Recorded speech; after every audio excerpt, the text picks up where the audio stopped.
Henry Walker's weathered hands trembled as he clutched the worn leather savings book against his chest. Standing before the gleaming doors of Sterling Financial Bank, 6 months had passed since Grace whispered her final words. "The book holds more than numbers. Henry, promise me you'll check it." The October wind cut through his patched flannel shirt as Nathan Brooks, the security guard, eyed him suspiciously. Inside, marble floors reflected crystal chandeliers, and wealthy patrons in designer suits moved away as he entered. Their stares burned into his back. This carpenter in worn boots didn't belong here. "Sir, the welfare office is across the street." Victoria Sterling's voice sliced through the lobby, her diamonds catching the light as she gestured dismissively. Henry straightened his bent shoulders, meeting her cold gaze with quiet dignity. "I'm here to check my wife's account, ma'am." The entire bank seemed to hold its breath. "Before we continue, please leave a like and let me know which city you're watching from. Now, let's get back to the story." Henry Walker had lived 72 years in the same small Ohio town where his grandfather had built barns with his bare hands. A carpenter by trade. Henry's calloused fingers had crafted kitchen cabinets, repaired porches, and restored church pews for 5 decades. He and Grace had built their modest farmhouse together 40 years ago, shortly after their wedding, hammering each nail side by side. They never had children. The doctor said it wasn't meant to be, but their home overflowed with rescued dogs, stray cats, and wounded birds Grace nursed back to health. The town knew Henry as the man who never sent a bill to widows or veterans. When old Margaret Sullivan's roof leaked, Henry spent 3 weekends fixing it for nothing more than her famous apple pie. When the church needed new stairs, Henry worked through the night before Easter Sunday. Grace would pack him lunch in the same tin box every morning, kiss his weathered cheek, and say, "Build something beautiful today, Henry." But Grace had carried secrets Henry never suspected. After her mother died alone in a state nursing home 28 years ago, something shifted in Grace's heart. She'd been a registered nurse at Columbus General, but she quietly resigned, telling Henry she wanted to focus on volunteer work. Every morning after Henry left for job sites, Grace would drive her old station wagon to houses marked with hospice signs, to nursing homes that smelled of disinfectant and loneliness, to hospital wards where people faced their final days surrounded by machines instead of love. Victoria Sterling represented everything their simple life was not. She'd transformed her father's failing community bank into Sterling Financial, a regional powerhouse worth billions. At 58, she commanded boardrooms with the same iron will that had estranged her from her mother, Eleanor, during the last 20 years of her life. While Eleanor withered in a private care facility, Victoria was orchestrating mergers in Tokyo, acquisitions in London, and hostile takeovers in New York. She had no husband, no children. Sterling Financial was her only family, her legacy built on compound interest and aggressive foreclosures. The bank's flagship branch stood as a monument to Victoria's success. Italian marble imported at extraordinary cost, Austrian crystal chandeliers, and mahogany desks that cost more than Henry earned in a year. It was a temple to wealth, designed to remind everyone who entered exactly where they stood in America's hierarchy. The contrast couldn't have been starker. Henry's work boots, cracked and stained from decades of construction sites, clicked against marble that reflected his worn appearance like an accusation. His flannel shirt, faded to the color of dust, had been mended by Grace's careful fingers so many times that the patches had become patches themselves. The other customers, a developer in an Armani suit, a surgeon checking her investment portfolio, a tech entrepreneur barely 30 shifted away from him as if poverty might be contagious. Emily Chen, the youngest teller at barely 23, was the first to show kindness. Her smile was genuine as Henry approached her window, though she couldn't help noticing how his hands shook as he placed the old savings book on the counter. The leather cover was held together with rubber bands, and the account number was handwritten in fountain pen ink that had faded to brown. "How can I help you today, sir?" Emily asked gently. Before Henry could answer, the bank's atmosphere shifted. Victoria Sterling emerged from the executive elevator, her heels announcing her arrival like a judge's gavel. She was conducting one of her infamous surprise inspections, the kind that left employees trembling and occasionally unemployed. Her gaze swept the lobby with practiced efficiency, cataloging everything from the fresh flowers at reception to the single piece of lint on Nathan's security uniform. Then she saw Henry. "Excuse me," Victoria's voice carried across the marble expanse. Every conversation stopped. "Sir, I believe you may be confused. The social services office is across the street. They handle welfare applications and food stamp distributions." The words landed like slaps. Henry's weathered face reddened, but he kept his eyes on Emily. "I'm here to check my wife's savings account, Miss," he said quietly. "She passed 6 months ago. Told me to come here." Victoria approached, her perfume something French and expensive preceding her. "This is Sterling Financial. We require minimum balances of $50,000. Perhaps you're looking for First Community Credit Union. They cater to different demographics." Margaret Sullivan, who'd been working at the bank since before Victoria bought it, recognized something in Henry's face. She'd lived in the same town, remembered Grace from church socials. "Wait," she interrupted, surprising everyone, including herself. "Let me see that account book." She typed the faded numbers into her terminal. The screen flickered. Error messages cascaded. She typed again, checked the numbers, then called IT. The young technician ran diagnostics, his face growing increasingly puzzled. "Ma'am," he said to Victoria, his voice cracking, "this isn't an error. The account is real." "The balance?" Victoria demanded. $8.7 million. The bank fell silent. Someone dropped a pen, and it sounded like thunder. Victoria's perfectly composed face went white, then red, then white again. "That's impossible," she whispered, then louder. "Check it again." But the verification came back the same. The account had been opened 30 years ago in Grace Walker's name. Regular deposits of $200, month after month, year after year. Never a withdrawal, never a transfer. Just deposits and compound interest. Growing quietly like Grace's garden tomatoes, unnoticed until harvest. Henry's legs gave way. Emily rushed around the counter to catch him, helping him to a chair. His mind reeled backward through time, Grace leaving before dawn, returning after midnight. "Just visiting friends," she'd say. "You know how lonely folks get." The extra fatigue in her eyes that he'd attributed to age, the worn shoes she never replaced, saying she was comfortable in them, the generic brands she bought to save pennies while apparently saving millions. She never, Henry's voice broke. She never said anything. We lived on my carpenter wages. She clipped coupons. She darned socks instead of buying new ones. Margaret pulled up the account history, scrolling through 3 decades of deposits, each one annotated with initials, dates, reference numbers. "These deposits," she said slowly, "they're all different sources, different names. Look, RH. October 1994, JM. March 1995, FS. June 1995. There are... My God, there are hundreds of them!" Victoria snatched the monitor, turning it toward herself. Her analytical mind immediately recognized the pattern. These aren't random, they're organized, sequential. Someone was tracking something. She looked at Henry with new eyes, not quite respect, but curiosity. "Your wife, what did she do?" "She was a nurse," Henry said, tears flowing freely now. "Quit the hospital to do volunteer work, hospice care, sitting with folks who were dying. She said..." He paused, remembering. "She said no one should die alone." Emily found a note attached to the electronic file. "There's something here. A notation from 30 years ago when the account was opened. It just says, Aurora Project for when the sun rises after the longest night." Henry gasped.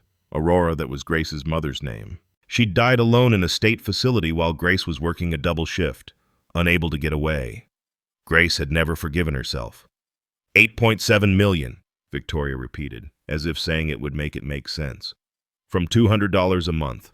Compound interest over 30 years, the IT technician confirmed.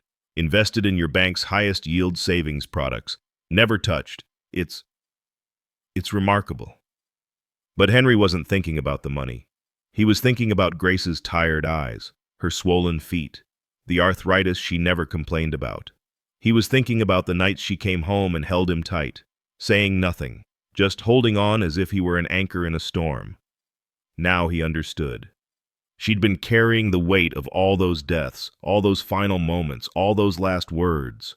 And she'd carried it alone, converting grief into dollars, death into deposits, sorrow into savings.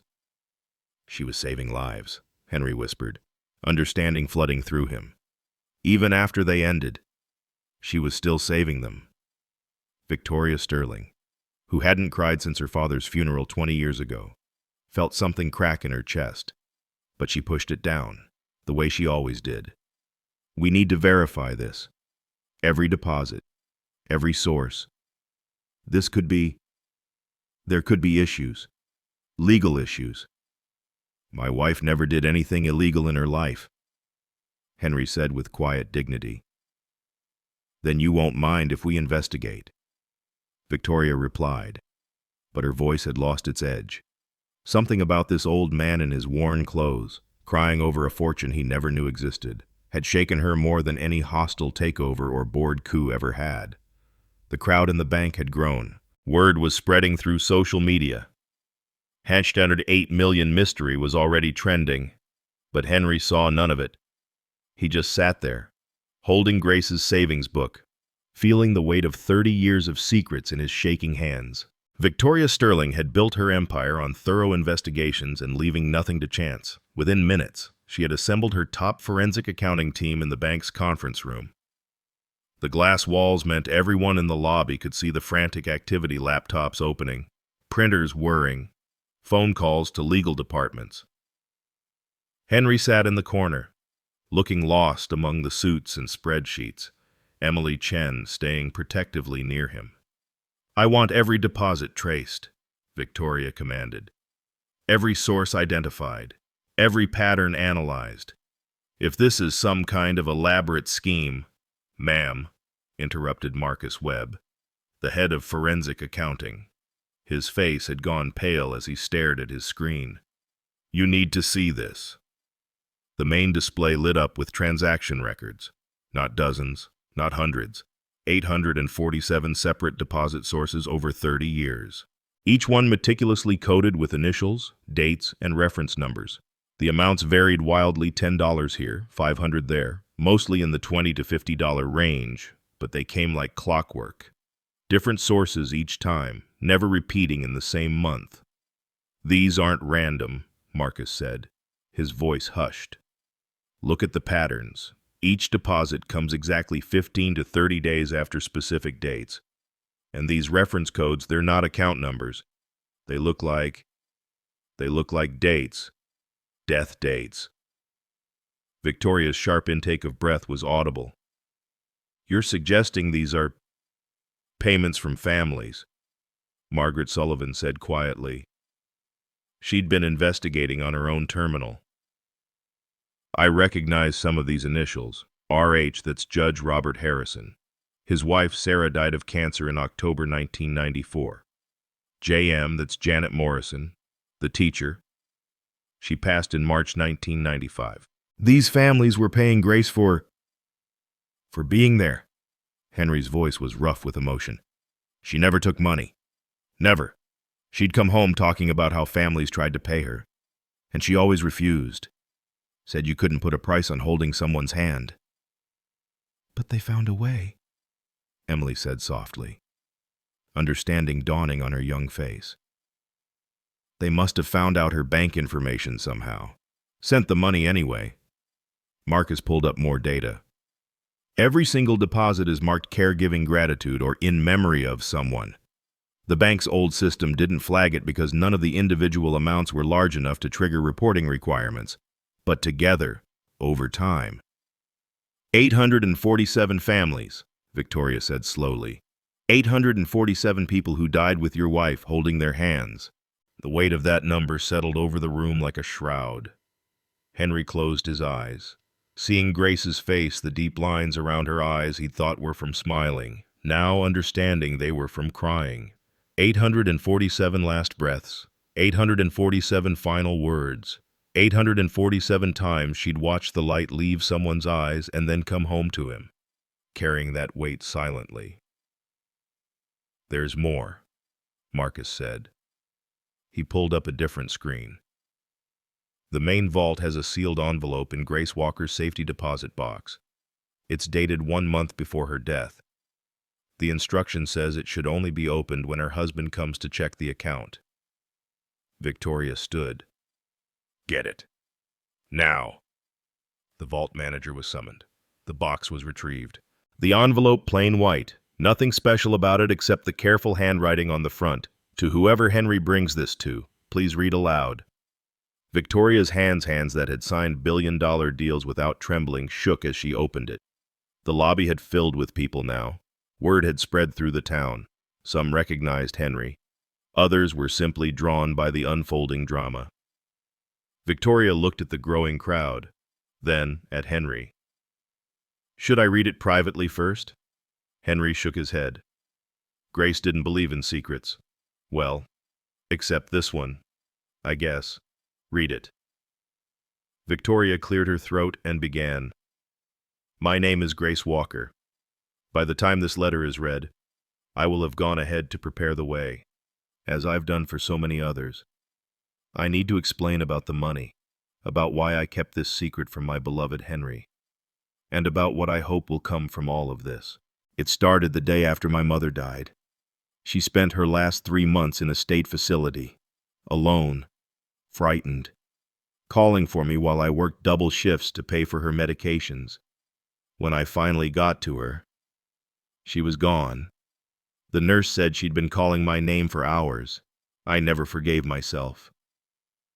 A week after her funeral, I saw a notice at church. Mr.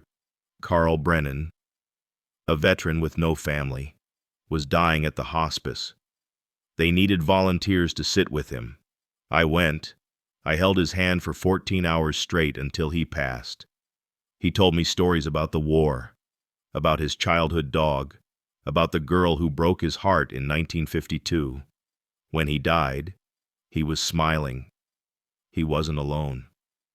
His nephew, who lived in California and couldn't come, sent $20 to the church for whoever was with Uncle Carl.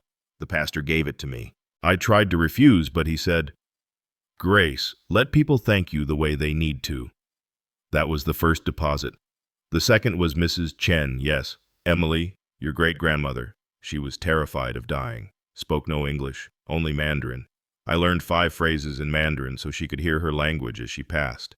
Her family tried to give me an envelope with $100. When I refused, they found another way.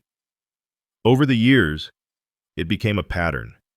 I'd sit with someone sometimes for hours, sometimes for months.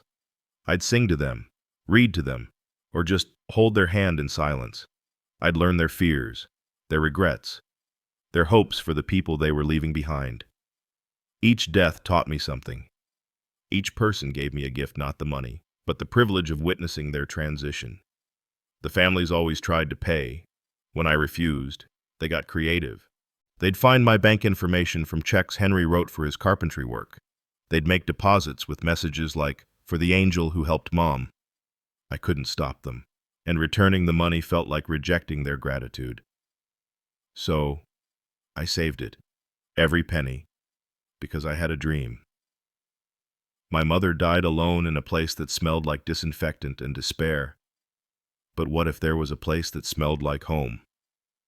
What if there was a facility where no one died alone, where caregivers were paid to do what I did for free, where money wasn't a barrier to dignity in your final days? I call it the Aurora Project. After my mother, Aurora means dawn, the sun rising after the longest night. Henry, my love, I'm sorry I kept this from you. I knew you'd want me to rest, to take care of myself. But every person I sat with healed a piece of my broken heart. Every hand I held made up for the hand I couldn't hold when my mother needed me. This wasn't a burden, it was my calling. To whoever is reading this, most likely, someone at the bank, please help Henry understand. The money was never mine. It belongs to the 847 families who trusted me with their loved ones' final moments. It belongs to the future families who need what Aurora Project can provide. I have kept detailed records, every name, every story, every lesson they taught me about living while dying. These stories are the real treasure. The money is just a tool to keep their memories alive through service to others. Please don't let my dream die with me. 8.7 million should be enough to start. Find others who understand that death isn't the opposite of life, it's part of it, and no one should face that part alone. With all my love and hope, Grace Walker. P.S. Henry, check the bottom drawer of my nightstand. I kept every thank you card. Read them when you miss me. Know that I lived a full life, even if I couldn't share all of it with you. The silence in the bank was complete. Victoria's voice had broken 3 times while reading. Tears ran freely down Henry's weathered face. Emily Chen was openly sobbing, clutching Marcus Webb's arm. Even Nathan Brooks, the security guard who'd seen everything in his 20 years at the bank, was wiping his eyes. But Victoria wasn't done reading. There was a second page. To the daughter of Eleanor Sterling. Yes, I knew who you were. Your mother talked about you every day for 6 months. She showed me your pictures, told me about your accomplishments, defended you even when the nurses said you never visited. She loved you until her last breath. She said your name as she died. I held her hand and told her you loved her too. I hope that wasn't a lie. Your mother left something for me that I couldn't accept. Perhaps now you understand why. But her gift can join mine if you're willing. She wanted to bridge the gap between us, the poor who serve, and the rich who need service more than they know. Victoria, your mother saw you in the newspaper the day before she died. The headline said, "Sterling closes biggest deal in bank history."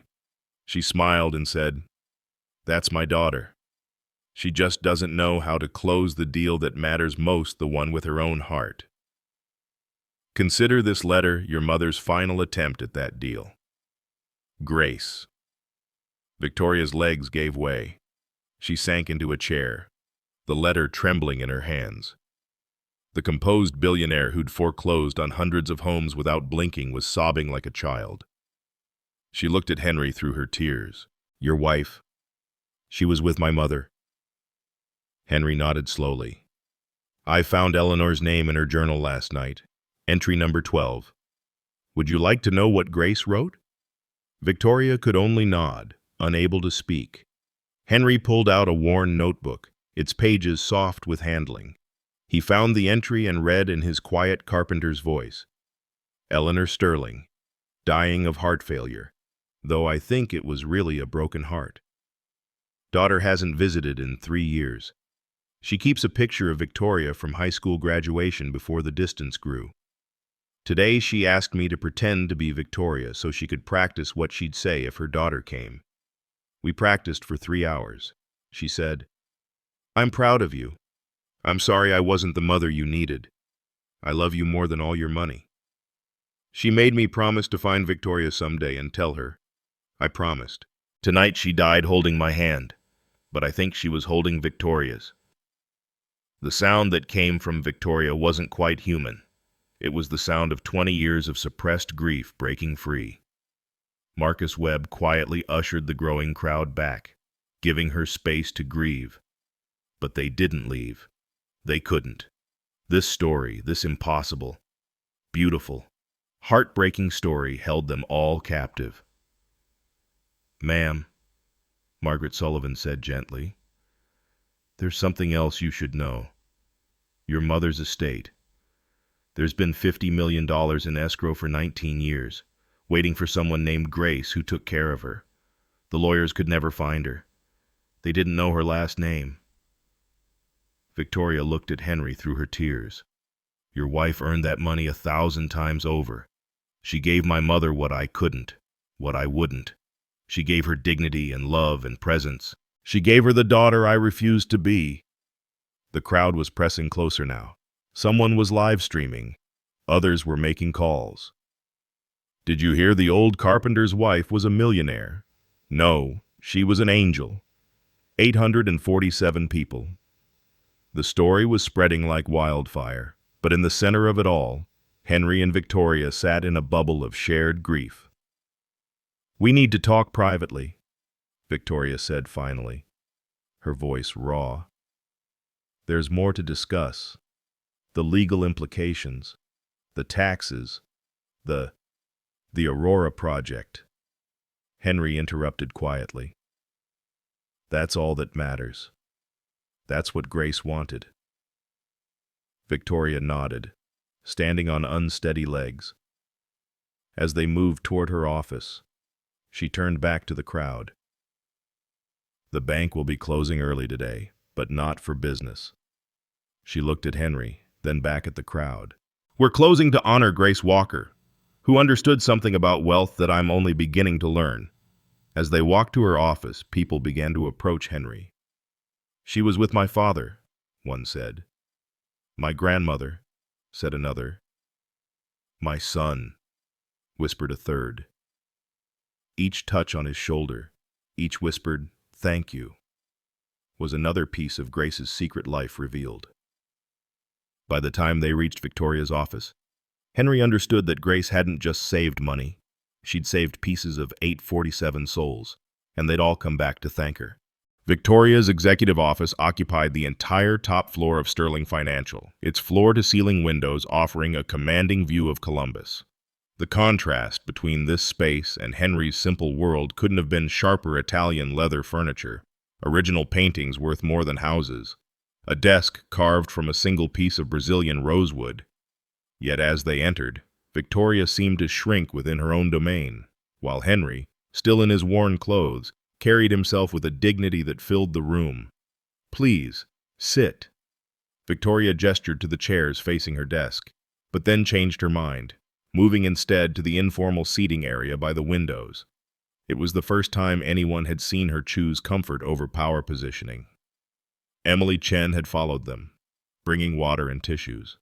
Marcus Webb tried to intercept her, but Victoria waved him away.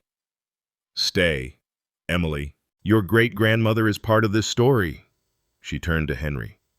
"I need to understand. Help me understand how I missed this. How everyone missed this." Henry settled into the soft leather chair, his rough hands clasping and unclasping. Grace was quiet about it. That was her way. She'd leave the house at 4 in the morning, saying she was going to help someone. I thought she meant bringing casseroles to sick folks, maybe reading to them for an hour. I didn't know she meant sitting with them for days, weeks, sometimes months. 4 in the morning. Victoria's voice was hollow. Earlier sometimes. Death doesn't follow business hours. She kept a bag packed by the door blanket. Books, her knitting, tea bags. When the call came, she'd kiss my forehead while I was still sleeping and whisper, "Building something beautiful today." Same thing she said to me when I left for work. Henry pulled out Grace's journal, its leather cover worn soft, pages expanded with pressed flowers, cards, photographs tucked between entries. She wrote about every single one, not just their names, but their stories, their fears, what made them laugh, what they wanted people to remember. She said everyone became beautiful when they were dying, all the pretense fell away, and you could see their true soul. "May I?" Victoria reached for the journal with trembling hands. Henry hesitated. "Some of it's hard to read." She didn't just write about the dying. She wrote about their families too. The ones who came, the ones who didn't, the ones who couldn't forgive, the ones who needed forgiveness. Victoria opened to a random page, dated 5 years earlier. Martha Phillips, 82. Alzheimer's has taken her words, but not her spirit. She holds my hand and hums the same tune over and over. Amazing Grace. Her son David comes every day at lunch, feeds her pudding, tells her about his children even though she doesn't recognize him anymore. Today she looked right at him and said clear as day, "I know you. You're my boy who likes trains." David sobbed for an hour. She's forgotten again now, but for that moment, she remembered. That's all any of us want to be remembered, to remember. I held them both while they cried. Victoria's voice cracked. She turned to another entry. James Liu, 7 years old, brain cancer, too young, too bright, too everything, loves dinosaurs, and asks if there are fossils in heaven. I told him heaven is where dinosaurs never went extinct. He laughed so hard the nurses came running. His parents work 3 jobs between them. Can barely afford gas to the hospital. I've been sleeping in his room so they can work night shifts. Tonight he asked if I was an angel. I said no, just a friend. He said same thing. How do you explain to a dying child that he's the angel, teaching us all how to be brave? There are 847 of these, Victoria whispered. Henry nodded. Sometimes she'd write pages about one person, sometimes just a paragraph. But she never missed anyone, said they deserved to be remembered exactly as they were, not as eulogies make them sound. Emily Chen, reading over Victoria's shoulder, gasped. That's my great-grandmother's entry. May I? Victoria handed her the journal. Emily read aloud. Mei Chen, 89. Speaks only Mandarin but understands everything in any language you can see it in her eyes. Terrified of dying alone in a country that never quite became home, I learned to say you are loved and your family remembers in Mandarin. She teaches me words too. Zi for thank you. Pinyin for peace. Today her great-granddaughter Emily visited small girl, maybe 4, speaks perfect English and broken Mandarin. 3 generations in one room, each speaking different languages but all saying the same thing. We love you. May died holding both our hands, Emily on one side, me on the other, building bridges she'd never see. Emily was crying openly now. I remember her. I remember you. She said to Henry, you were the lady who smelled like cinnamon and sang to Grandma. You taught me to fold paper cranes. You said they would carry messages to heaven. That was Grace, Henry said softly. She learned origami just for your great-grandmother. Spent weeks practicing. Her fingers were stiff with arthritis, but she said it was important. Said your great-grandmother needed to see something beautiful being created, not just things ending. Victoria continued reading.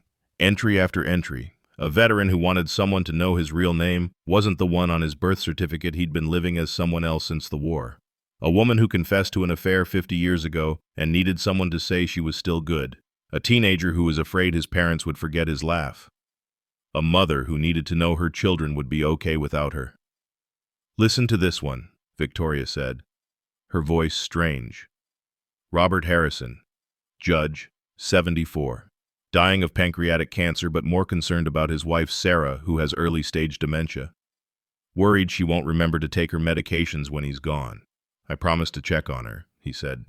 You know what the real crime is? We spend our whole lives presuming we have time. Time to apologize. Time to visit. Time to say I love you.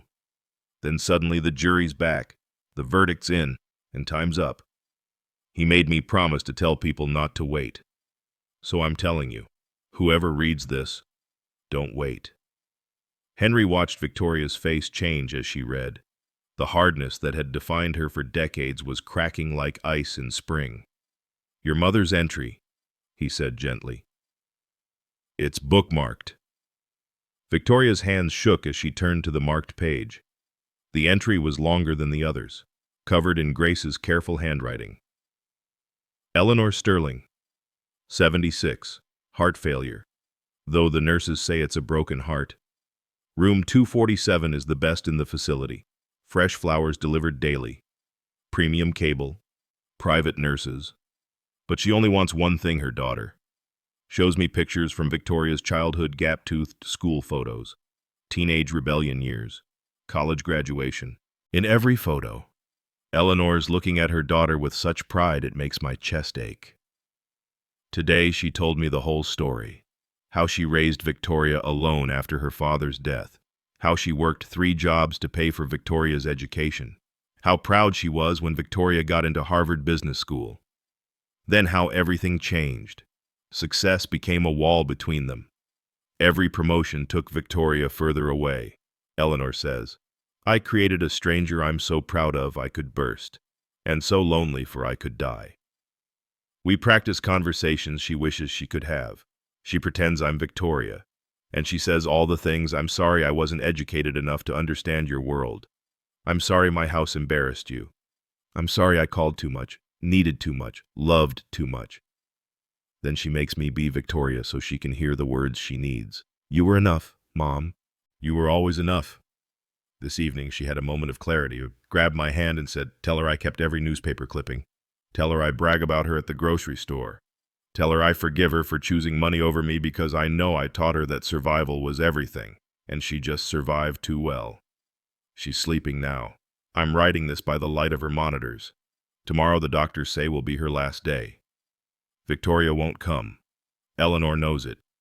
She's already forgiven it. That's what mothers do. They forgive us before we even know we need it. Final entry. Eleanor died at 3:47 a.m. Her last words, tell Victoria the merger went through. I didn't understand until the nurse explained Victoria was closing some huge deal. Eleanor knew, even dying. She knew what mattered to her daughter. Her very last breath was shaped like the word proud. The journal fell from Victoria's hands. She doubled over as if physically struck. Sounds coming from her that seemed to tear from the very center of her being. Emily moved to comfort her, but Henry raised his hand gently, shaking his head. Some grief needed space to fully arrive. Outside Victoria's office, the lobby had become something unprecedented. Word had spread through Columbus like wildfire. The hashtag #GraceWalker847 was trending nationally. People were gathering, not just families Grace had helped, but others drawn by the story. Someone had brought candles, others brought flowers. The security guards, under Nathan Brooks's direction, had given up trying to control the crowd and instead were helping elderly people find seats. Marcus Webb knocked softly and entered. Ma'am, there are news vans outside. The crowd is over 300 now. They're sharing stories about Grace. Someone started a memory wall on the side of the building. People are taping up photos, writing messages. The mayor's office called. They want to know if we need crowd control. Victoria looked up, her face ravaged by tears. Let them come, she said. Grace spent 30 years in shadows. Let her have her moment in the light. She turned back to Henry. Tell me about her routine. Tell me how she managed it all without you knowing. Henry leaned back, his eyes distant. She was clever about it. She'd say she was going to quilting circle, but she was sitting with someone dying. Said she was at book club, but she was reading to someone who couldn't see anymore. Church volunteer work covered overnight stays. I thought she was serving soup at the shelter. She was. But then she'd go sit with someone after. Didn't you wonder why she was so tired? I thought we were just getting old together. She'd come home exhausted, and I'd rub her feet while she fell asleep in her chair. Sometimes she'd cry in her sleep. I thought it was dreams. Now I know it was memories. Marcus returned. Ma'am, someone from the Washington Post is here. Says they want to interview Mr. Walker. The story's gone national. They're calling it The Secret Saint of Ohio. No, Henry said firmly. Grace wouldn't want that. She didn't do it for fame. But people need to know, Victoria said, surprising herself. They need to know that this kind of goodness exists, that someone cared this much. She stood, moving to the window. The crowd below had swelled to fill the entire plaza. Look at them. Henry, they're not here for the money. They're here for Grace. They're here because she proved that every life matters. Emily was scrolling through her phone. Mr. Walker. People are sharing their stories online. Hundreds of them. Not just people Grace helped, but people inspired by her. Nurses saying they're going to volunteer on their days off. People pledging to visit nursing homes. Someone started a fund to create Aurora houses nationwide. It already has $50,000. Henry stood and joined Victoria at the window. Below, in the sea of people, he spotted familiar faces. There was Mrs. Patterson, whose husband died last year. Grace had been there.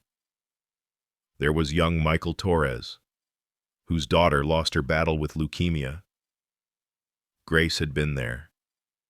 There was Rabbi Goldstein, Minister Jackson, Father O'Brien. Grace had helped people from every faith, every background. She would have been overwhelmed by this, Henry said quietly. No, Victoria corrected, understanding something clearly for the first time. She would have been happy, not for the attention, but because people are connecting. Look at them strangers hugging, sharing stories, comforting each other. This is what she wanted. This is the Aurora Project already beginning. A knock at the door interrupted them.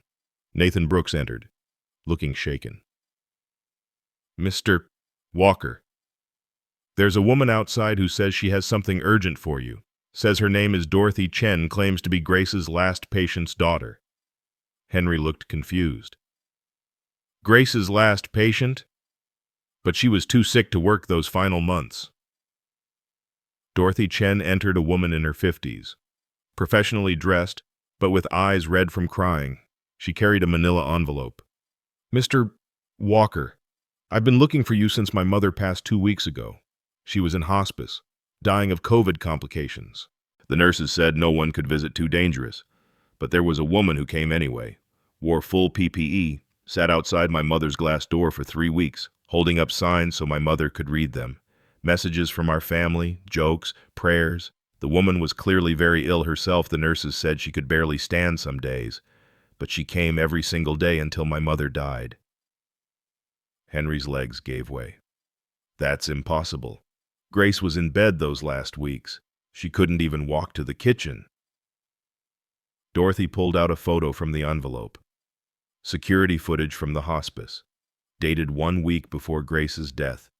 It showed a frail woman in a mask and gown, holding a sign that read, "You are not alone," against a glass door. That's Grace, Henry whispered. That's my Grace. She told me she was sleeping. She said the pain medication made her tired. She was using her last strength to make sure someone else didn't die alone. Dorothy wasn't finished. She left this for my mother to give to you if something happened to her. She handed Henry a sealed envelope with his name on it in Grace's shaking handwriting. Henry opened it with trembling fingers. Inside was a single sheet of paper with just a few lines. My dearest Henry, if you're reading this, I've broken my promise to tell you everything. But I couldn't tell you I was dying while I was still able to prevent others from dying alone. Every person I sit with teaches me how to let go a little more. By the time you read this, I'll have learned the final lesson. Don't be angry that I spent my last days away from you. I spent them preparing for the greatest gift I could give you, a legacy of love that will outlive us both. The account has enough. Aurora can begin. But more than money, it has the one thing that matters, proof that every single life has value. Thank you for 40 years of building beautiful things together. Now build one more for me. Forever your Grace. The office fell silent, except for the sound of crying Henrys, Victoria's, Emily's, Dorothy's. Even Marcus Webb was wiping his eyes. Outside, someone in the crowd had started singing Amazing Grace. Others joined in, their voices rising through the glass, filling the spaces between heartbeats with something that felt like hope. Victoria Sterling had built her empire on control. But now, with Grace's journal in her hands and Henry's tear-stained face before her, control was the last thing she possessed. Her fingers trembled as she returned to the bookmarked page, her mother Eleanor's entry. This time, she would read every word, no matter how much it hurt. I need to read this aloud, she said, her voice barely a whisper. I need witnesses. I need someone else to know what Grace did for my mother. Henry nodded, understanding. Emily and Dorothy Chen drew closer. Marcus Webb quietly closed the office door, giving them privacy from the growing crowd outside. Victoria began reading, her voice breaking with every sentence. Eleanor Sterling, entry number 12, first day September 15th. The most expensive room in Columbus Premium Care, but the loneliest. Fresh orchids by her bedside that she doesn't look at. A television playing financial news she doesn't watch. She's waiting for someone who won't come. The nurses whisper about the daughter who pays for everything but visits nothing. September 20th. Eleanor asked me to sing today. Haven't sung since high school choir. Started with "You Are My Sunshine," she said. Victoria loved that as a baby. We sang it together, her voice cracking, mine unsteady. She held my hand so tight I had bruises. "Pretend you're her," she begged. "Just for a minute. Pretend you're my Victoria." So I did. October 1st. Bad night. Eleanor's heart monitor alarming constantly. She's not afraid of dying. She's afraid of dying without making peace. Showed me a box of every article about Victoria. Forbes, Wall Street Journal, Financial Times. "That's my baby," she kept saying. "That's my brilliant baby who forgot her mama." No bitterness, just sadness so deep it felt like drowning. October 15th. Eleanor lucid today. Told me the whole story. How Victoria's father died when she was 12. How Eleanor worked 3 jobs to keep their house. Victoria swore she'd never be poor again, never be vulnerable. Eleanor said, "I taught her to survive so well that she forgot how to live." She asked me to understand Victoria, to forgive her. I said forgiveness wasn't mine to give. She said, "Then hold it for her until she's ready to receive it." November 1st. The lawyers came today about Eleanor's will. She's leaving everything to Victoria except for $50 million. "That's for me," she says. I tried to refuse. Tried to explain I don't take payment. Eleanor grabbed my wrist with surprising strength. "This isn't payment, Grace. This is a mother's last attempt to teach her daughter about value. When Victoria finds out I gave $50 million to a stranger who showed me more love in 2 months than she has in 20 years, maybe she'll understand what she missed." November 15th. Eleanor sleeps most of the time now. When she wakes, she calls me Victoria. I've stopped correcting her. Today she said, "Victoria, do you remember when you were 7 and had nightmares? You'd crawl into my bed and say monsters were coming. I'd hold you and say monsters can't touch you because love is stronger than fear." Then she looked right at me, fully aware, and said, "Tell my real Victoria that she became the monster she was running from. But monsters can be saved too." November 20th. Singing has become our routine. Amazing Grace. In the garden. How great thou art. Eleanor isn't religious, but she says the songs remind her of her mother, Victoria's grandmother. 3 generations of women who forgot how to say "I love you." She told me, "Don't let it become 4. December 1st. The doctors say days now, not weeks. Eleanor knows. She started giving things away. Gave me her wedding ring to give to Victoria when she's ready to understand that some circles never break. Gave me photos from Victoria's childhood. In every picture, Eleanor is looking at her daughter like she hung the moon. "She did hang the moon," Eleanor said. "I just forgot to tell her." December 10th. Eleanor asked me to call Victoria today. I tried. Got her assistant. Said it was about her mother. Assistant said, "Ms. Sterling is in Tokyo closing the Yamamoto merger. She's aware of her mother's condition and has made all necessary arrangements." Eleanor heard. She just nodded and said, "That's my girl. Always making arrangements." December 14th. Last coherent day. Eleanor made me promise to find Victoria someday. Made me promise to tell her everything.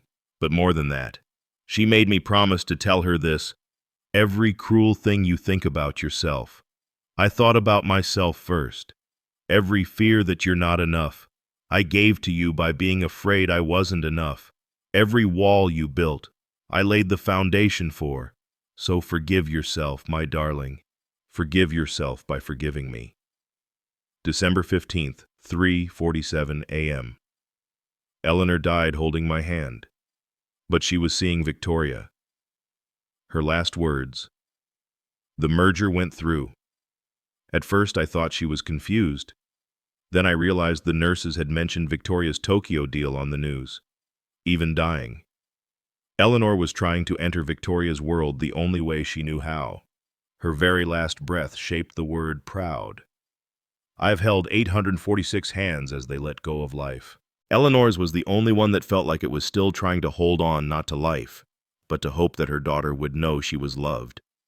I'm keeping that hope alive by writing this, Victoria Sterling. If you ever read this, know that your mother loved you more than her own heartbeat. She just forgot how to say it in a language you could hear. Victoria's sobs filled the office, raw and primal. She fell from her chair to her knees, the journal clutched against her chest. She died thinking about my merger, my goddamn merger. She was dying, and she was proud of my merger. Emily knelt beside her, but Victoria pushed away comfort. No, I don't deserve comfort. I let my mother die alone while I was counting money in Tokyo. $300 million. That's what the Yamamoto merger was worth. I valued $300 million more than my mother's last breath. Henry moved slowly, his arthritis protesting as he lowered himself to the floor beside Victoria. Grace would say your mother didn't die alone. She had Grace, and in her heart, she had you. Every newspaper clipping was you being there. Every photo was you holding her hand. That's not enough. Victoria's perfectly styled hair was disheveled, her makeup streaming down her face. I had 20 years to visit, 7,000 days to say I'm sorry, 100,000 I love yous I never said. And now, she turned to Henry with desperate eyes. Your wife gave my mother what I should have given. Your wife was the daughter I failed to be. Dorothy Chen, who had been silent, finally spoke. My mother used to say that Grace had a gift, not just for comforting the dying, but for understanding the living. She'd want you to know that your mother understood. Mothers always understand. Yet Marcus Webb, still standing by the door, cleared his throat. Ma'am, there's something else. The legal department just called. Your mother's $50 million bequest to Grace Walker, it's been sitting in escrow for 19 years, with interest and investment returns. It's now worth approximately $93 million. It can only be claimed by Grace Walker in person, or her designated heir if she's deceased. Victoria looked up at Henry through her tears. 93 million? Your wife earned every penny. She gave my mother love, dignity, presence. She gave her the daughter I couldn't be. Henry shook his head slowly. Grace wouldn't want it. She never took money for holding someone's hand. This is different, Victoria insisted, struggling to her feet. This is my mother trying to build a bridge between worlds, between the woman who had everything but gave nothing, and the woman who had nothing but gave everything. Through the glass walls of the office, they could see the crowd had grown massive. The entire plaza was full, spilling into surrounding streets. Nathan Brooks appeared at the door, his face pale. Mr. Walker, ma'am, you need to see this. The crowd, it's not just hundreds, it's thousands. And they're not just from Columbus. People are driving in from Cleveland, Cincinnati, Detroit. They're saying Grace helped their families. They're forming a human chain around the building. Victoria moved to the window. Below, she could see the human chain people holding hands, tears on their faces, some holding candles despite the afternoon sun. Someone had brought a large photo of Grace, taken from what looked like a church directory. She was smiling, her eyes kind behind wire-rimmed glasses, gray hair pulled back in the simple bun she always wore. They want a memorial, Nathan continued. They're saying Grace Walker deserves recognition. Someone started a petition to rename the street after her. It already has 5,000 signatures. Emily was looking at her phone in amazement. Mr. Walker, the hashtag number 847 hands is trending worldwide. People are sharing stories not just about Grace, but about others who do this work. Hospice workers, volunteers, nurses. Someone in Japan just pledged $1 million to the Aurora Project. Someone in England another $1 million. It's becoming a movement. But Henry wasn't listening. He was staring at the journal, at a small note paperclip to the back cover that he hadn't noticed before. He pulled it free, recognizing Grace's handwriting, but shakier, more recent. Henry, my love, if you're reading this, you've found everything. The money, the stories, the truth. Please don't be angry. Every moment I spent with them, I was also with you. Every hand I held taught me to cherish yours more. Every goodbye I witnessed made me grateful for every hello we shared. The Aurora Project isn't just about buildings or money. It's about proving that love multiplies when divided. Build it, Henry, but more importantly, live it. Show the world that grace isn't a name, it's a choice we make every day. Victoria suddenly stood straighter, her CEO bearing returning despite her tear-stained face. Marcus, call legal. I want papers drawn up immediately. The 50 million, no. The full 93 million from my mother's bequest goes to the Aurora Project. Today. Ma'am, that will take. Today. Marcus. My mother has been waiting 19 years to give this gift. She won't wait another day. She turned to Henry. And the bank will match it. 93 million from Sterling Financial. Henry stared at her. Victoria. It's what my mother would want. It's what Grace deserves. It's what those people down there are crying for, proof that love is worth more than money, that presence is worth more than profit. She moved to her desk, pulling out her personal checkbook.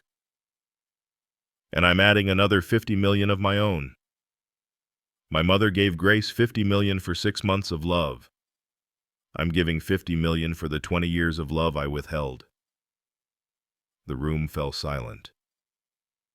$236 million. Enough to build Aurora houses across the entire country. Enough to ensure thousands would never die alone. A knock at the door interrupted them. Nathan entered again, this time with an elderly man in a clerical collar. Father O'Brien insisted on coming up. Says he has something urgent for Mr. Walker. Father O'Brien, nearly 80, moved slowly but determinedly toward Henry. Mr. Walker, I've been trying to reach you. Grace left something at the church, a box. Said to give it to you only after you'd been to the bank. She was very specific about the timing. He handed Henry a cardboard box, worn and taped. Henry's hands shook as he opened it. Inside were hundreds of cards, letters, photographs, thank you notes from families, pictures of Grace with patients, always in the background, always focused on them. At the bottom was a manila envelope marked the 847. Henry opened it to find a list in Grace's handwriting. 847 names, each with a date. A few words.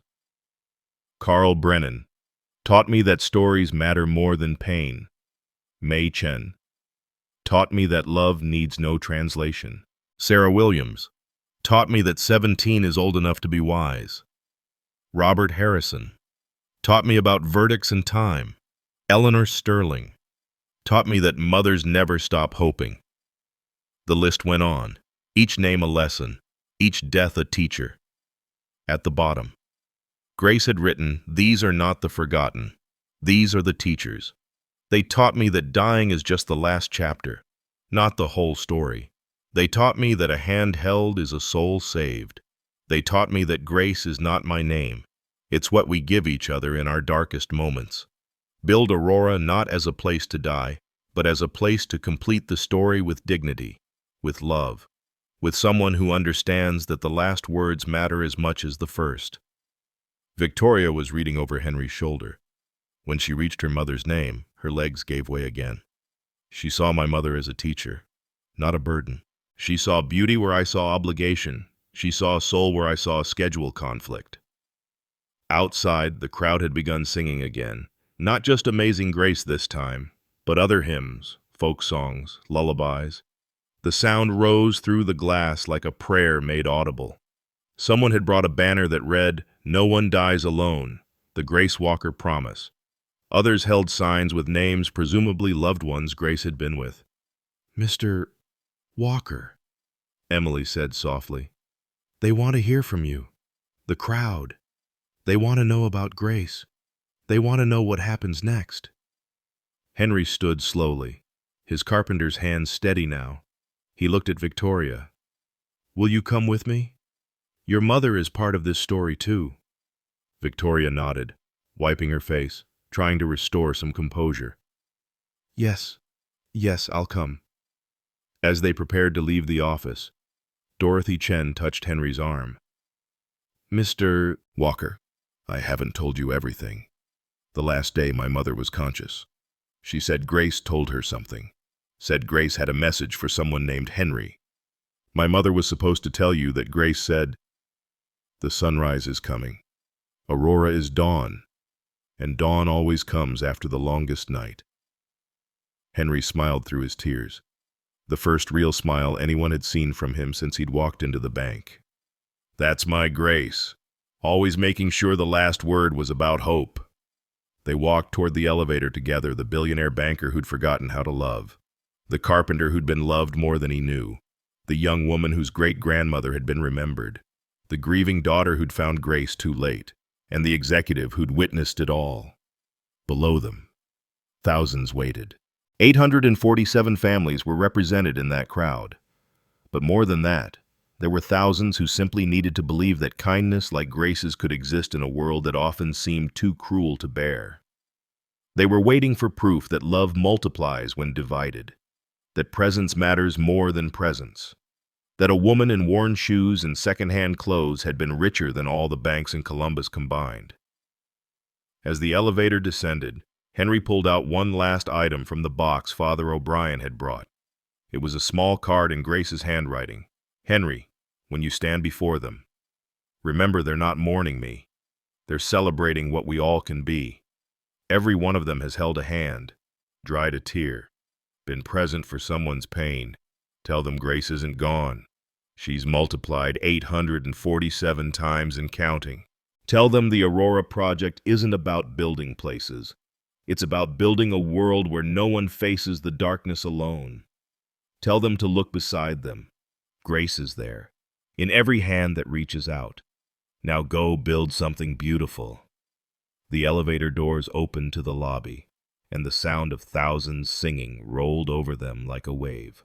The crowd singing followed them back into Victoria's office, but Henry couldn't hear it anymore. Father O'Brien's box had contained one more item, a sealed envelope marked Medical Records, Columbus Regional Oncology. Henry's hands trembled as he opened it, knowing instinctively that this would shatter whatever peace he'd found in Grace's mission. The first document was dated 3 years ago. Patient Grace Walker, diagnosis stage 3, A. Pancreatic adenocarcinoma. Prognosis with immediate treatment, 18 to 24 months. Prognosis without treatment, 6 to 12 months. Patient has declined all therapeutic interventions. Henry's legs gave way. Victoria and Emily rushed to support him, but he pushed the papers at them with shaking hands. 3 years. She knew for 3 years. The oncologist's notes were extensive, pleading, Mrs. Walker continues to refuse chemotherapy despite repeated consultations. She states she has work to finish and cannot afford the downtime. I have explained that without treatment, she will experience increasing pain, fatigue, and systemic failure. Patient appears to understand but remains resolved. She has requested only palliative pain management when absolutely necessary. I am deeply concerned about her choice but must respect patient autonomy. Victoria read the next document aloud, her voice hollow. Pain management prescriptions filled at different pharmacies across Columbus, morphine, fentanyl patches, oxycodone, all filled under Grace's name, but never through their regular pharmacy. So I wouldn't see, Henry whispered. She hid them in her car. That's why she always insisted on driving herself to her volunteer work. Emily found another note, this one in Grace's handwriting on hospital letterhead. Dr. Morrison, please understand. Every person I sit with teaches me what I need to know about dying. The cancer isn't taking my life, it's teaching me how to give it properly. The pain reminds me that I'm still here, still able to hold one more hand. When I can't anymore, then I'll stop. Not before. Marcus Webb, who had been silently reading, suddenly gasped. Mr. Walker. This emergency room report from 2 months before she died. She collapsed at Riverside Hospice while sitting with a patient. The patient, a young mother with brain cancer, was in her final hours. Grace refused to leave. The ER doctor wrote, "Patient clearly in severe distress. Likely organ failure beginning. Refused admission. Demanded only enough treatment to return to hospice patient's bedside. Patient stated, 'The woman dying needs me more than I need treatment.' Discharged against medical advice." Henry's grief transformed into rage. He stood abruptly, sweeping the papers off Victoria's desk. Damn her for choosing strangers over me, over us. 3 years of lying every single day. 3 years of choosing death over life. For what? So more people could die with someone beside them while she died inside. Alone with her secret. Victoria reached for him, but Henry pulled away. Don't you see? Every one of those 847 people stole time from her, from us. She gave them her last days, her last strength. What about me? Didn't I deserve her truth? Didn't our 40 years mean more than strangers' final moments? Father O'Brien, still present, spoke quietly. Henry, there's one more thing. He pulled out a small journal, different from the others. She gave this to me during her last confession. Asked me to give it to you only if you became angry. She knew you would. Henry snatched it, opening to the first page. My beloved Henry, if you're reading this, you've discovered my betrayal. Yes, betrayal. I betrayed your trust by not sharing my diagnosis. I betrayed our vows by keeping secrets. I betrayed our life together by choosing a different kind of together. But before you hate me, please understand the cancer gave me a timeline. 6 months without treatment, they said, but I lived 3 years. Do you know how each hand I held gave me another day? Each goodbye I witnessed taught me to postpone my own. The cancer wasn't killing me, Henry. It was racing me, and I was determined to win. Henry continued reading through tears and fury. The pain was unbearable some days. I'd sit in parking lots, screaming into towels so no one would hear. I'd inject morphine in gas station bathrooms. I'd tape fentanyl patches under my clothes where you wouldn't see. But then I'd walk into a room where someone was dying alone, and the pain would become purpose. My body was failing, but my mission was not. Every person I helped die, well, helped me live better. That's insane, Henry shouted at the journal as if Grace could hear. You chose suffering. You chose to leave me for them. Dorothy Chen, who had remained silent, finally spoke. Mr. Walker. The day Grace held up signs for my mother through the glass, the nurses said she could barely stand. She was using a walker. But she'd leave it outside the room so my mother wouldn't see. She was dying herself. But she made sure my mother didn't die alone. How do you hate someone for that kind of love? Because it wasn't love for me. Henry's voice broke. 40 years, and she couldn't trust me with the truth. 40 years, and she chose strangers' comfort over mine, Emily said softly. There's more in the medical files, Mr. Walker.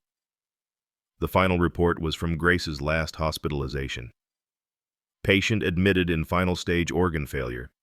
Insisted on discharge to attend to one more. Patient's husband unaware of condition severity per patient request. Ethics committee consulted. Patient demonstrates clear capacity despite physical deterioration. Final note. Patient died at 6:47 a.m., holding the hand of another hospice patient who passed simultaneously. Nurse Williams reports patient's last words were, "We'll go together. You're not alone." Henry collapsed completely, his body shaking with sobs. She died holding a stranger's hand instead of mine. I was in the parking lot. The nurses called me to come get her. I thought she'd just been visiting too long. I was in the parking lot while she died with someone else. Victoria knelt beside him. She was protecting you from watching her die. Henry. She knew you'd have tried to save her instead of letting her save others. I would have chained her to a bed to get treatment, Henry admitted through his tears. I would have done anything to keep her here longer. And that's why she didn't tell you, Father O'Brien said gently. She knew you loved her too much to let her choose her own ending. Henry suddenly remembered something. Aurora. The dog. She said she found it hit by a car last year. He laughed bitterly. Another lie. Emily had been searching through the papers. Here, veterinary record. Aurora, mixed breed, approximately 8 years old, found beaten nearly to death, multiple surgeries required, total cost $3,847. Note, owner insisted on paying despite obvious financial hardship. That was our savings, Henry whispered. Our emergency fund. She spent our last safety net on a dying dog.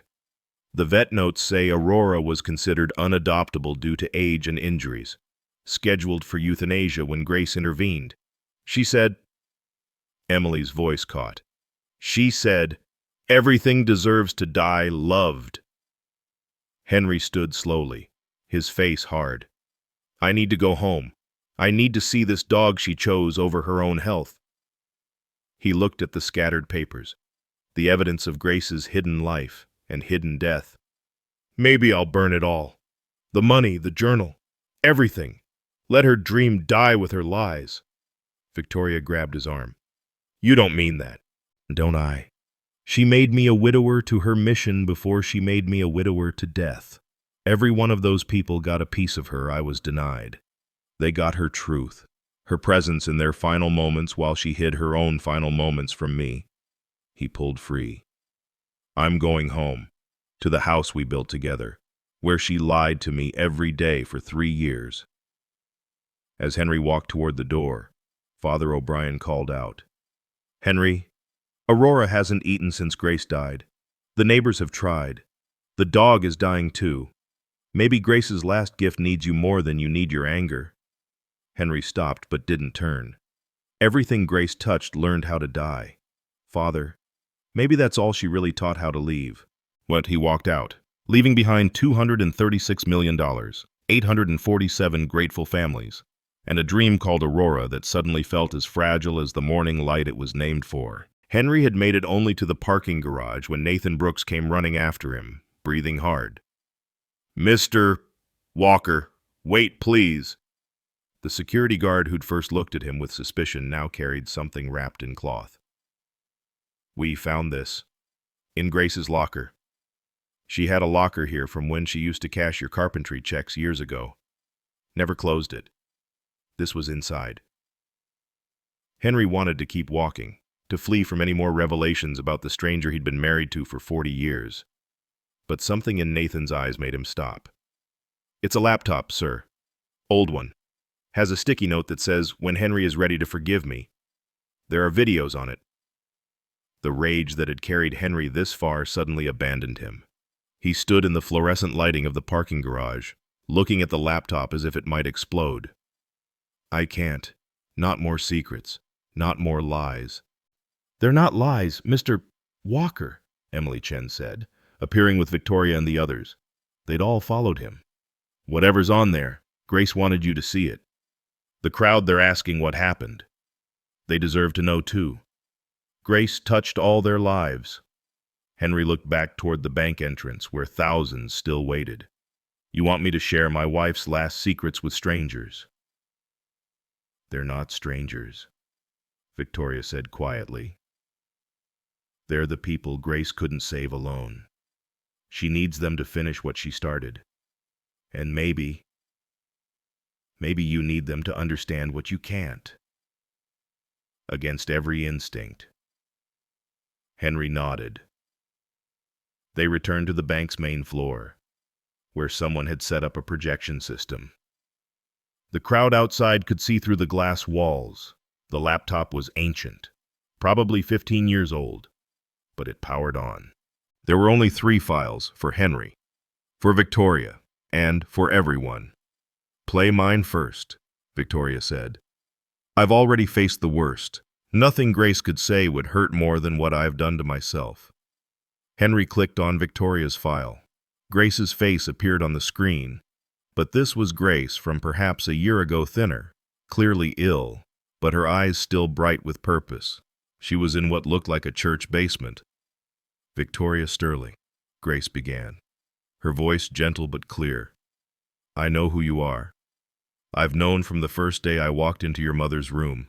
She had pictures of you everywhere, articles about your success.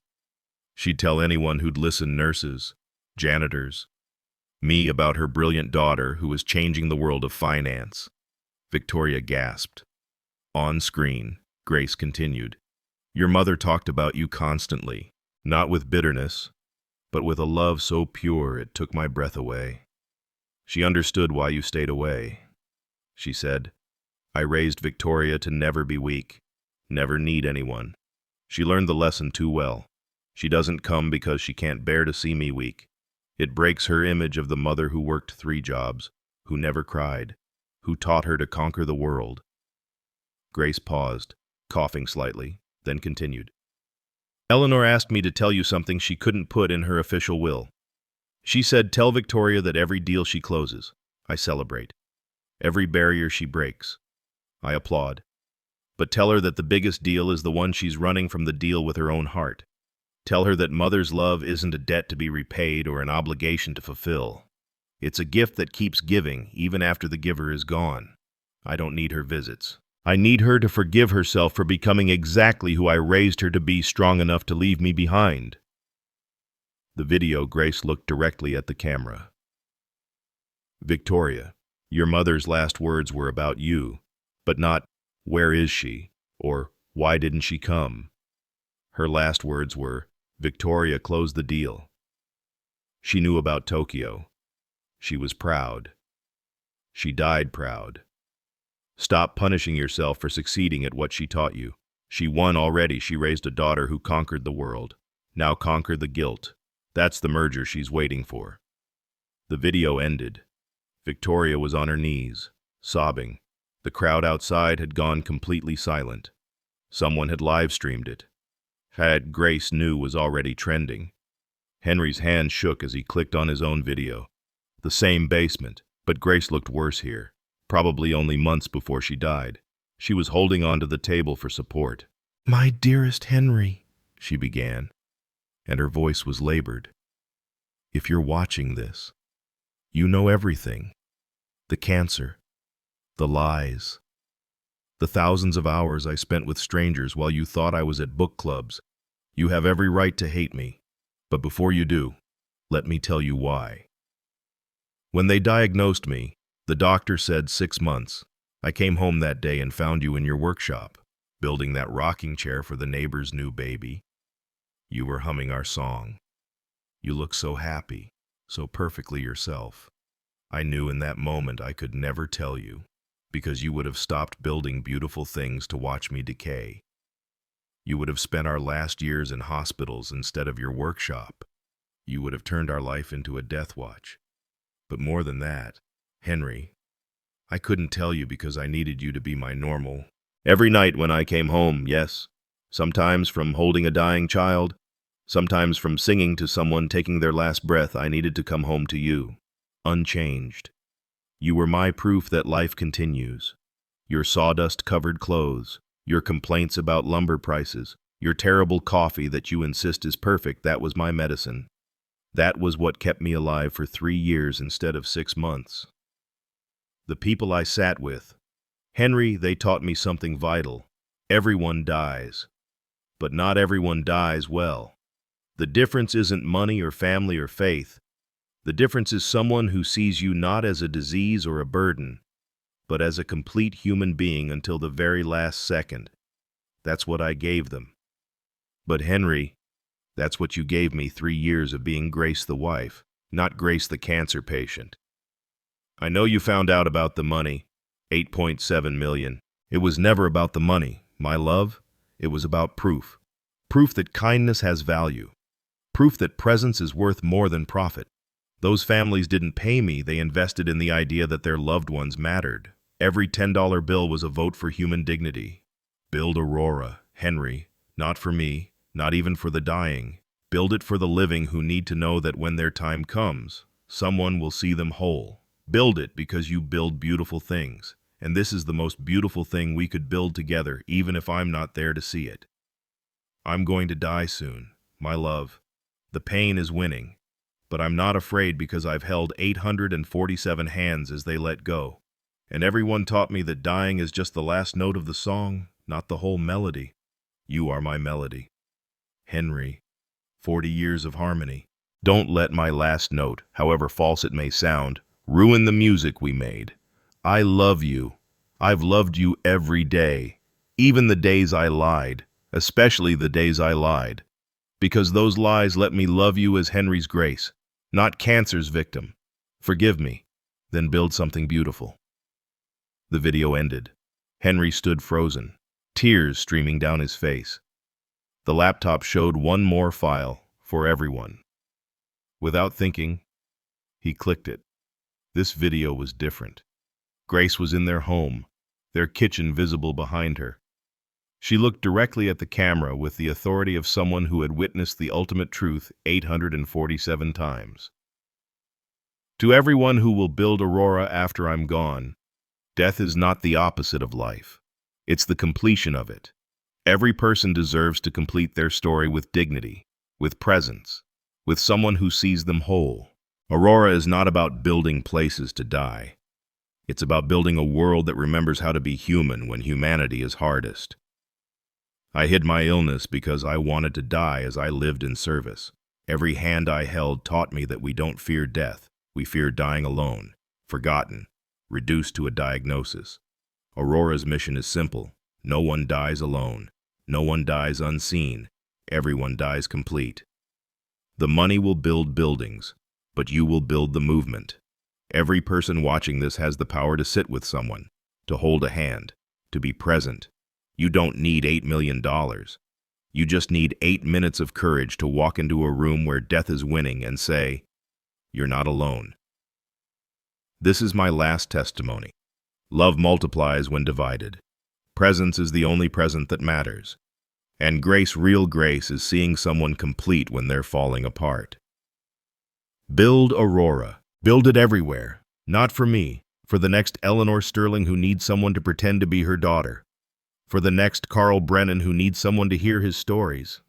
For the next 7-year-old who needs to know dinosaurs still exist somewhere. My name is Grace Walker. I lived. I served. I died complete. Now it's your turn. The screen went dark. The bank was silent. The crowd outside was silent. The world, watching through live streams, was silent. Then, from somewhere in the crowd, a single voice began singing, "Amazing Grace." Others joined. Thousands of voices, all different, all broken, all beautiful. Singing for a woman who had taught them that death wasn't the end of the story. It was just the last page before the epilogue of memory began. Henry closed the laptop and stood. He looked at Victoria, at Emily, at Dorothy, at the thousands of faces pressed against the glass. "We build Aurora," he said simply. "We build it today." Henry Walker stood in the marble lobby of Sterling Financial, surrounded by thousands of faces pressed against glass, and made the decision that would transform Grace's hidden legacy into living reality. "We accept it all," he said, his voice carrying through the silence. "The 8.7 million, the 93 million from Eleanor Sterling, everything." Victoria Sterling stepped forward, her tear-stained face resolute. "Sterling Financial will match the 93 million, today." She turned to the crowd. "And I'm personally adding 50 million more." Marcus Webb was already on his phone with legal. Within minutes, other pledges poured in. The tech entrepreneur in the lobby pledged 5 million. A doctor who said Grace had held her father's hand pledged 2 million.